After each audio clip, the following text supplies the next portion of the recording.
नमस्कार दोस्तों, आप सभी का बहुत बहुत स्वागत है प्रतिष्ठानम क्लासेस में। और देखिए, राजस्व लेखपाल की मुख्य परीक्षा, साथ में पेट की प्रारंभिक परीक्षा, उत्तर प्रदेश लोक सेवा आयोग के अंतर्गत आयोजित होने वाली आरओ और बिहार पीसीएस के अंतर्गत आयोजित होने वाली जितनी भी प्रतियोगी परीक्षाएं हैं उनको ध्यान में रखते हुए हम लोग करंट अफेयर्स की नई सीरीज को शुरू किए हुए हैं।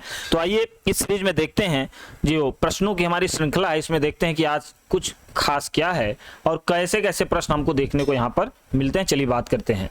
आज का जो हमारा पहला प्रश्न है वो ये है, सौभाग्य योजना के तहत सौर विद्युतीकरण में कौन सा राज्य शीर्ष पर है। तो याद रखिए, सौभाग्य योजना, ठीक है, के तहत जो सौर विद्युतीकरण है, सौर विद्युतीकरण के अंतर्गत कौन सा राज्य शीर्ष पर है। तो आंसर याद रखेंगे राजस्थान।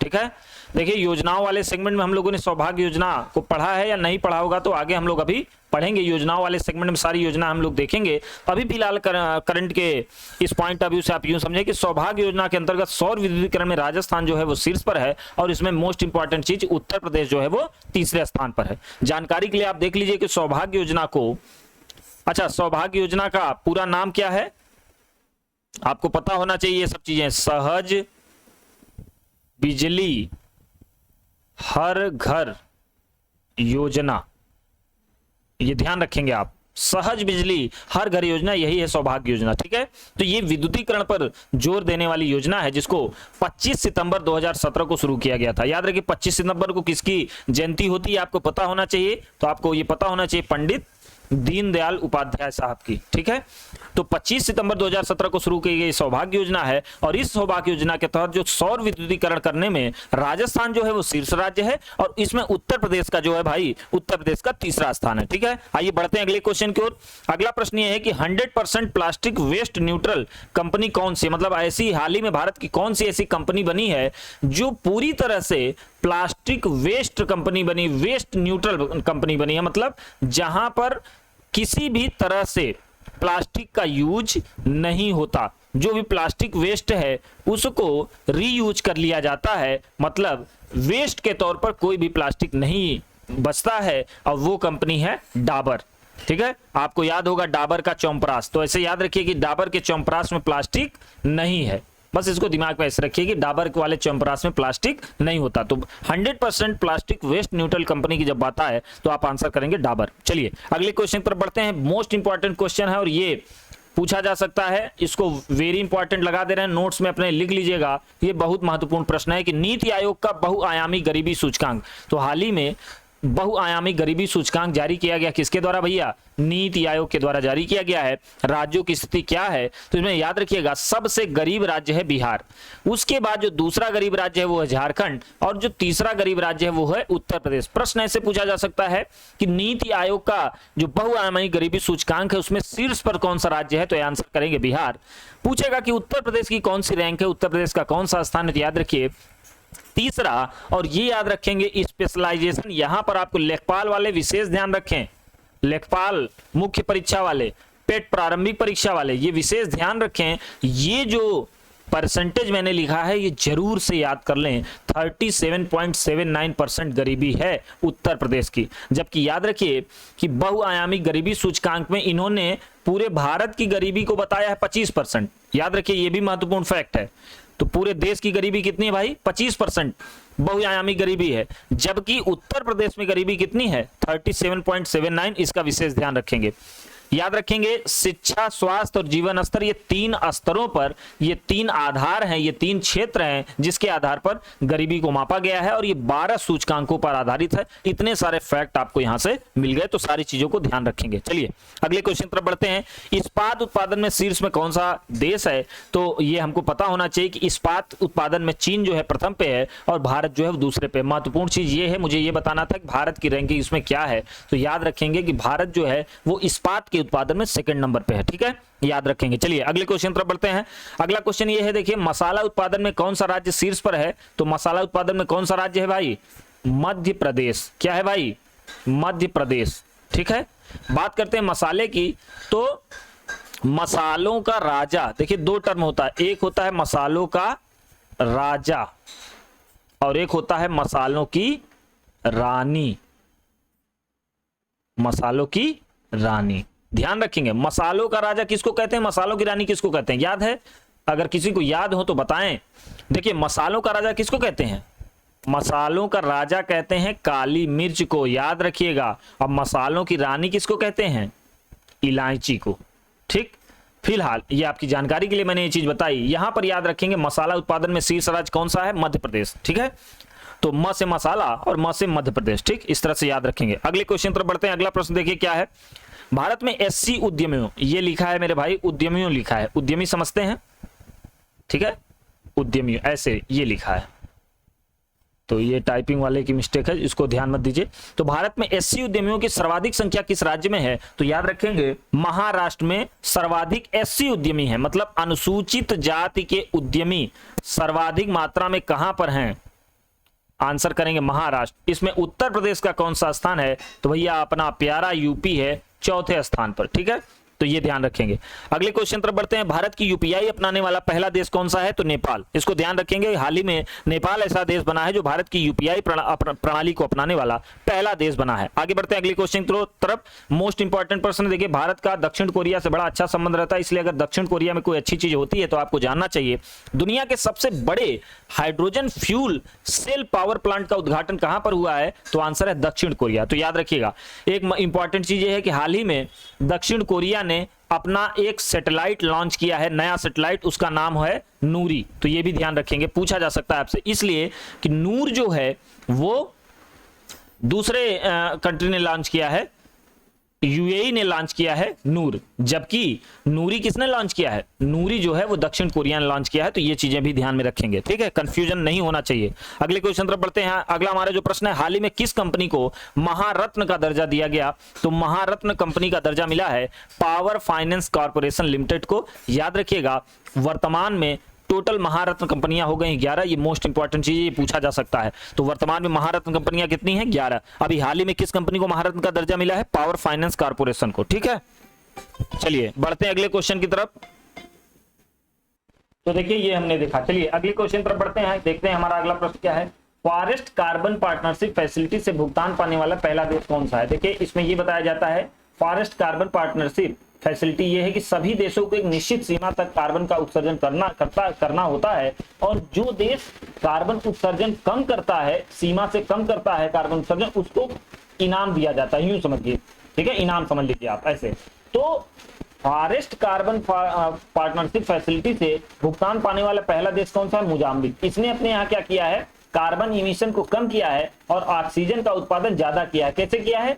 जंगलों को लगाकर, मतलब वृक्षारोपण करके, वनारोपण करके इसने कार्बन की मात्रा को काफी हद तक कम किया है और ऑक्सीजन की मात्रा को बढ़ाया है, जिसके कारण फॉरेस्ट कार्बन पार्टनरशिप फैसिलिटी से भुगतान पाने वाला पहला देश बन गया है मोजाम्बिक। देखिए भैया, मैं आपसे यही निवेदन करता हूं कि ये जो सीरीज है ना, ये काफी मेहनत से बनाई जा रही है, तो इसको जाया न जाने दीजिएगा, सारे फैक्ट याद कर लीजिएगा, आपके पेपर के लिए रामबाण साबित होंगे, विश्वास रखिए। चलिए बढ़ते हैं अगले क्वेश्चन की ओर। अगला प्रश्न हमारा यह है कि भारत की पहली UNDP, United Nation Development Programme, संयुक्त राष्ट्र विकास कार्यक्रम, यूनाइटेड नेशन डेवलपमेंट प्रोग्राम, युवा जलवायु चैंपियन कौन बनी है? तो भारत की पहली यूएनडीपी युवा जलवायु चैंपियन बनी है प्राजक्ता कोली। प्राजक्ता कोली जो है, नाम बिल्कुल याद रखिएगा कि प्राजक्ता कोली जो है वो भारत की पहली यूएनडीपी युवा जलवायु चैंपियन बनी है, नाम विशेष तौर पर याद रखिएगा। बढ़ते हैं अगले क्वेश्चन की ओर। अगला क्वेश्चन हमारा ये है कि हाल ही में भैया नासा के अंतरराष्ट्रीय वायु अंतरिक्ष कार्यक्रम में प्रशिक्षण लेने वाली पहली भारतीय महिला कौन है? तो याद रखिएगा, जानवी डांगेती। तो जानवी डांगेती जो है वो नासा के अंतरराष्ट्रीय वायु अंतरिक्ष कार्यक्रम में प्रशिक्षण लेने वाली पहली भारतीय महिला बनी है। ठीक है, आइए बढ़ते हैं अगले क्वेश्चन की ओर। देखते हैं अगला क्वेश्चन हमारा क्या है। इरडा, इरडा को आप लोग जानते होंगे, इरडा को देख लेते हैं। आई से होता है इंश्योरेंस, क्या होता है भैया? इंश्योरेंस। आर से होता है रेगुलेटरी, ठीक। टी से होता है डेवलपमेंट, ए से होता है अथॉरिटी, और आई से है ऑफ इंडिया। आई से है क्या भैया? इंडिया। इरडा का फुल फॉर्म समझ लीजिए, insurance regulatory development authority of India, यह है इरडा का पूरा नाम। तो हिंदी में बोलते हैं भारतीय बीमा नियामक विकास प्राधिकरण। क्या बोलते हैं भाई? भारतीय बीमा नियामक विकास प्राधिकरण। ठीक है, ये इरडा है। इरडा के बारे में याद रखिएगा, इसकी स्थापना वर्ष 1999 में हुई थी। ठीक है, तो ये बीमा नियामक संस्था है, मतलब सारी बीमा की जितनी संस्थाएं हैं ये इसको रेगुलेट करने का काम करती है। ठीक है, इरडा तो महत्वपूर्ण चीज है। इरडा की स्थापना हुई थी वर्ष 1999 में, और याद रखेंगे इसका मुख्यालय जो है भैया हैदराबाद में है। कहां है यार? हैदराबाद। देखिए, जिसके मुख्यालय दिल्ली से अलग हो, फिर से समझ लीजिए, उसको जरूर याद कर लीजिए। तो इरडा का मुख्यालय हैदराबाद में है, तो जरूर याद होना चाहिए। जैसे सिडबी, कमेंट बॉक्स में आपको बताना है कि सिडबी का मुख्यालय कहां है। ठीक है, और अगर आपको नहीं आएगा तो मैं आपको बता ही दूंगा, फिलहाल यहां आप बताने का प्रयास करें। तो इरडा के अध्यक्ष कौन बने हैं भैया? देवाशीष पांडा। ऐसे याद रखिए, देखिए इरडा और पांडा, याद रहेगा भाई, इरडा पांडा, बस दिमाग में ऐसे रखिएगा। इरडा के अध्यक्ष बने हैं देवाशीष पांडा। आगे बढ़ते हैं अगले क्वेश्चन की ओर। अगला क्वेश्चन हमारा ये है, प्रधानमंत्री की आर्थिक सलाहकार परिषद के सदस्य के तौर पर कौन हाल ही में नियुक्त हुए हैं? तो संजीव सान्याल। याद रखिए, सदस्य बने हैं आर्थिक सलाहकार परिषद के संजीव सान्याल। ठीक, अभी एक नाम और आएगा, इसलिए आपको कंफ्यूजन नहीं होना चाहिए, इसलिए मैं बता रहा हूं। तो ये है स से सदस्य और स से होगा संजीव सान्याल। समझ रहे हैं भैया? स से सदस्य, स से संजीव सान्याल किसके सदस्य बने हैं? प्रधानमंत्री की आर्थिक सलाहकार परिषद के सदस्य बने हैं। ठीक है, तो ये संजीव सान्याल। अब बढ़ते हैं अगले क्वेश्चन की ओर। सेबी की पहली महिला चेयरमैन के तौर पर किसको नियुक्त किया गया है? तो इसको ध्यान रखेंगे, माधवीपुरी बुच। ये बुच है यार, ध्यान रखेंगे। तो माधवीपुरी बुच जो है वो सेबी की पहली महिला चेयरमैन बनी है। मैंने बार बार आपको करंट अफेयर्स की सीरीज में बताया है कि देखिए, भारत में अगर कोई भी चीज पहला है, प्रथम है, तो जरूर रट्टा मान लीजिए। उस पर भी अगर कोई महिला है तो मान के चलिए पेपर के लिए सोने पे सुहागा है। अगर कोई महिला भारत में पहली बार कोई काम की है तो याद रखिए कि उसके पेपर में आने की संभावनाएं प्रबल हैं, ये प्रश्न पूछा ही जाएगा। तो सेबी की पहली महिला चेयरमैन के तौर पर किसको नियुक्त किया गया है? माधवीपुरी बुच। ठीक है, सेबी की बात कर ले तो सेबी जो एक्ट आया था ये क्या है? एक मिनट, सेबी के बारे में जल्दी से देख लेते हैं। सिक्योरिटी, इसको भी देख लीजिए। ये सब चीजें देखिए आपको याद होनी चाहिए। And exchange board of India. ठीक है, तो ये है सेबी। तो सेबी की स्थापना याद रखिएगा, सेबी का जो एक्ट आया था, अधिनियम आया था, वो 1988 में आया था, याद रखेंगे। जबकि सेबी की स्थापना हुई थी भैया 1992 में, तो ये याद रखेंगे। इसका मुख्यालय कहां है? सेबी का मुख्यालय है, देखिए जितनी चीजें एक्स्ट्रा बताई जा रही हैं उसको वहीं पर नोट डाउन करके एकदम रट लीजिएगा, जिससे अगली बार कभी गलती ना हो। यहां से बहुत ढेर सारे प्रश्न आते हैं मेरे भाई। कभी कभी ऐसे ही प्रश्न, मान लीजिए सेबी चर्चा में है तो जरूरी नहीं कि माधवीपुरी बुच पूछे। अब मैं तो कह रहा हूं पूछा जाएगा, लेकिन जरूरी नहीं कि ये पूछे। हाँ, लेकिन सेबी से संबंधित वो कुछ भी पूछ सकता है। हो सकता है माधवीपुरी बुच के बारे में पूछ ले, या पूछ ले कि इसका मुख्यालय कहां है, या पूछ ले इसकी स्थापना कब हुई थी। याद रखिएगा, अधिनियम और स्थापना में कभी कंफ्यूज मत होइएगा कि अधिनियम आया था 1988 में और ये इसकी स्थापना हुई थी 1992 में। ध्यान रखिएगा प्रश्न में पूछा क्या है। ठीक है, सेबी का फुल फॉर्म ही याद रखिए, सामान्य तौर पर यही मान लीजिए पूछ ले। तो इतनी चीजें हमने यहां पर देखी। अगले क्वेश्चन पर बढ़ते हैं। इफको के अध्यक्ष के तौर पर हाल ही में किसको नियुक्त किया गया है? तो यहां आंसर याद रखेंगे, ये हैं दिलीप संघानी। तो दिलीप संघानी को इफको के अध्यक्ष के तौर पर नियुक्त किया गया है। ठीक है, इफको के बारे में बात कर लेते हैं। ये क्या है? Indian farmers fertilisers cooperative. ठीक है, तो भारतीय किसानों को जो खाद है, उर्वरक जो है, उनको किसानों तक पहुंचाने के लिए जो संस्था है उसी का नाम है इफको। ठीक है, देखिए कोई भी चीज का फुल फॉर्म तो, एक मिनट यार गलत क्रॉस हो गया, तो फुल फॉर्म तो आपको जरूर पता होना चाहिए। ठीक है, तो एक बार आप वहां से स्क्रीनशॉट लेके देख लीजिएगा। मैं फिर से एक बार बोल दे रहा हूं, इंडियन फार्मर्स फर्टिलाइजर्स कोऑपरेटिव, ये है इफको। ठीक है, तो इफको के अध्यक्ष के तौर पर हाल ही में किसको नियुक्त किया गया है? ये है भैया दिलीप संघानी। ठीक है, तो दिलीप संघानी, ये यार इनको मैं समझाऊंगा, गलत शब्द लिख दिए हैं, संघानी है, ये करेक्ट कर लीजिएगा यार मेरे भाई, इसको मत देखिएगा, यहां देखिए दिलीप संघानी। ठीक है, बात कर लेते हैं इफको की। तो इफको की स्थापना हुई थी मेरे भाई 3 नवंबर 1967 को। तो आप 3 नवंबर भूल भी जाए कोई दिक्कत नहीं, 1967 याद रखिएगा, 67 में इफको की स्थापना हुई थी और इसका मुख्यालय है नई दिल्ली। ठीक है, तो ये भी चर्चा में है। इसके हाल ही में कौन बने हैं अध्यक्ष? दिलीप संघानी। ठीक है, चलिए अगले क्वेश्चन तरफ बढ़ते हैं। इसरो के चेयरमैन कौन बने हैं भैया? तो इसरो के चेयरमैन बने हैं एस सोमनाथ साहब। कौन बने हैं यार? एस सोमनाथ। अब इसे ऐसे याद रखिए, इसरो और सोमनाथ। देखिए तो राइमिंग हो रही ना, स से यहां, स से यहां, तो इसरो और सोमनाथ, यूं समझिए ये वाली मात्रा इधर आ गई है तो इसरो एस सोमनाथ। ठीक है, सामान्य से ये प्रश्न पूछेगा कि इसरो के चेयरमैन के तौर पर हाल ही में किसको नियुक्त किया गया है, तो एस सोमनाथ। चलिए जल्दी से देख लेते हैं, पाकिस्तान की सुप्रीम कोर्ट की पहली महिला जज। अब दे नहीं कि सर आप पाकिस्तान के बारे में क्यों बता रहे, भैया पड़ोसी देश है, जान लो, कुछ अच्छा यहाँ पर भी होता है तो भी जान लो, ठीक है, बुरा तो होता ही होता है यहाँ पे, उससे कोई दिक्कत नहीं हमको।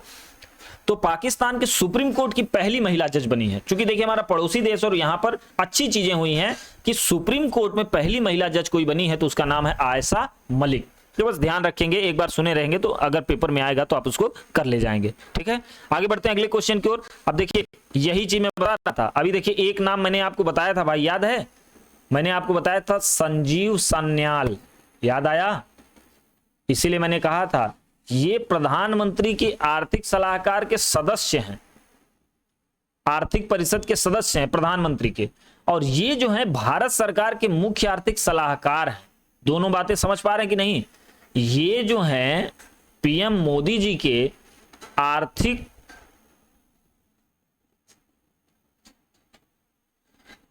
सलाहकार के सदस्य के रूप में नियुक्त हुए हैं संजीव सान्याल। इसी मैं आपको बोल रहा था कि सदस्य, स से सदस्य, स से संजीव सान्याल। लेकिन अगर पूछ ले कि मुख्य आर्थिक सलाहकार, तब आप बताएंगे अनंत नागेश्वरन। ठीक है, तो अनंत नागेश्वरन जो हैं ये बने हैं सरकार के मुख्य आर्थिक सलाहकार। दोनों में डिफरेंस जरूर कर लीजिएगा, जरा भी कंफ्यूज मत होइएगा, यहां से प्रश्न पूछा जा सकता है। अगले क्वेश्चन पर बढ़ते हैं, हाल ही में अंतरराष्ट्रीय ऋण एजेंसी के उपाध्यक्ष के तौर पर किसको नियुक्त किया गया है, तो याद रखेंगे, आंसर करेंगे हम लोग, भैया है जुनैद कमाल। ये कमाल के आदमी है जो सबको ऋण बांटते फिरते हैं। यहां देख रहे हैं सब ललित मोदी लोगों को, देखिए अलग ही कहानी चल रही है, सब ऋण ले लेके भाग चुके हैं। तो भैया इन लोगों का जलवा है, जो ऋण लेते हैं और लेके भाग जाते हैं, उनका तो भैया जलवा ही जलवा है। तो अंतरराष्ट्रीय ऋण एजेंसी के उपाध्यक्ष के तौर पर बने हैं हाल ही में जुनैद कमाल साहब। बस ऐसे याद रखिए कि ऐसा ऋण जो बांट रहे हैं कि कमाल का ऋण है, कि जो सरकार नहीं ढूंढ रही और सुष्मिता सेन उसको ढूंढ ले रही हैं, तो ये सब कमाल के आदमी हैं, ऋण वाले आदमी कमाल के हैं। ये कहाँ के हैं, ये महत्वपूर्ण चीज है यार, बहुत महत्वपूर्ण चीज है। ये जरूरी नहीं कि आपसे पेपर में ये पूछा जाए कि अंतरराष्ट्रीय ऋण एजेंसी के उपाध्यक्ष के तौर पर किसको नियुक्त किया गया है, इसके आने की संभावना मुझे कम लगती है। लेकिन हाँ, ये जरूर पूछा जा सकता है कि हाल ही में जुनैद कमाल अंतरराष्ट्रीय ऋण एजेंसी के उपाध्यक्ष के तौर पर नियुक्त किया गया है, इनका संबंध किस देश से है, ऐसे प्रश्न पूछे जा सकते हैं। तो आंसर करेंगे हम बांग्लादेश। ठीक है, आगे बढ़ते हैं अगले क्वेश्चन की तरफ। रेलवे बोर्ड के चेयरमैन के तौर पर हाल ही में किसको नियुक्त किया गया है, तो रेलवे बोर्ड के चेयरमैन बने भैया विनय कुमार त्रिपाठी। तो विनय कुमार त्रिपाठी साहब को रेलवे बोर्ड का चेयरमैन बनाया गया है, याद रखेंगे। अगले क्वेश्चन तरफ बढ़ते हैं। अगला क्वेश्चन हमारा है, national bank for infrastructure and development के अध्यक्ष के तौर पर हाल में किसको नियुक्त किया गया है, तो भैया national bank for financing infrastructure and development के अध्यक्ष बने हैं केवी कामत। बस याद रखिएगा इस तरह से। अगले क्वेश्चन तरफ बढ़ते हैं। अगला क्वेश्चन हमारा यह है कि अंतरराष्ट्रीय विधि आयोग, इसके सदस्य, अंतरराष्ट्रीय विधि आयोग के सदस्य के तौर पर हाल ही में नियुक्त किया गया है किसको भैया, विमल पटेल को। तो विमल पटेल जो हैं वो अंतरराष्ट्रीय विधि आयोग के सदस्य के तौर पर नियुक्त हुए हैं। याद रखिएगा कि अंतरराष्ट्रीय विधि आयोग की स्थापना वर्ष 1947 में हुई थी, जिसका मुख्यालय जिनेवा में है। जैसे देखिए जो भी अंतरराष्ट्रीय संस्थाएं हैं, मैं आपसे ये नहीं कहता कि सभी याद कर लीजिए, लेकिन मैं ये जरूर कहता हूं कि जो भी संस्था करंट में आए, एक तो ये तरीका सब याद कर लीजिए, तो चीजें क्या होती भूल जाती, लेकिन जो चीजें करंट में रहें उसमें जरूर याद कर लीजिए कि उसका स्थापना का वर्ष क्या है। ऐसे देखिए धीरे धीरे क्रमबद्ध तैयारी होती है कि हम लोग जानते भी हैं कि जल बिंदु निपातेन क्रमशः पूर्यते घट, मतलब एक एक बूंद से घड़ा भरेगा। तो ये नहीं कि इकट्ठा एक दिन में तैयारी नहीं हो जाएगी, तैयारी समग्र रूप से चलेगी, धीरे धीरे सतत प्रक्रिया से चलेगी। तो कम से कम आप ये याद करिए कि जितनी भी करंट में संस्था रहे उसमें उनका स्थापना वर्ष, उनका मुख्यालय, ठीक है, और क्या उसका उद्देश्य है, कम से कम इतनी चीजें पढ़ते चले जाएं तो आप पता चला साल भर में कम से कम 25-30 तो संस्था आपके दिमाग में स्टोर हो जाएगी। तो ऐसे हम लोग तैयारी करेंगे। ठीक है, चलिए तो भैया अंतरराष्ट्रीय विधि आयोग के सदस्य के तौर पर किसको नियुक्त किया गया है, विमल पटेल। ठीक है, आगे बढ़ते हैं अगले क्वेश्चन की ओर।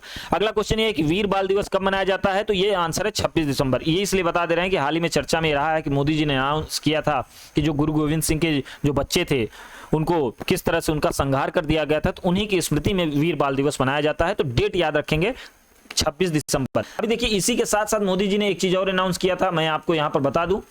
उन्होंने कहा था कि 5 अक्टूबर को हम लोग मनाएंगे क्या, विश्व न करिए, राष्ट्रीय डॉल्फिन दिवस।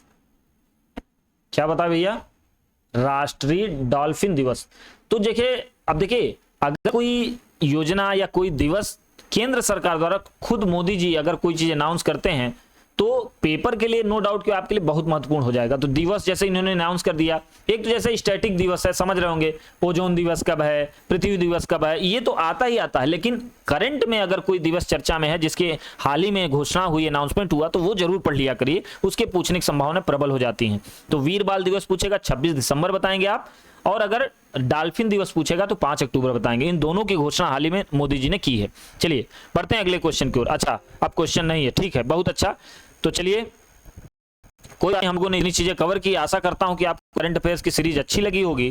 फिर हम लोग मिलेंगे एक नए सेक्शन के साथ जहां पर हम लोग करंट अफेयर्स को आगे देखेंगे, ठीक है? तो तैयारी अपनी जोरदार तरीके से करते रहिए। कहीं भी कोई समस्या हो तो कमेंट बॉक्स हमेशा आपके लिए खुला है, आप जरूर कमेंट कर दें, वहां आपकी समस्या का समाधान होगा, ठीक है? चलिए मिलते हैं अगली क्लास में। पूरा वीडियो देखने के लिए बहुत बहुत धन्यवाद।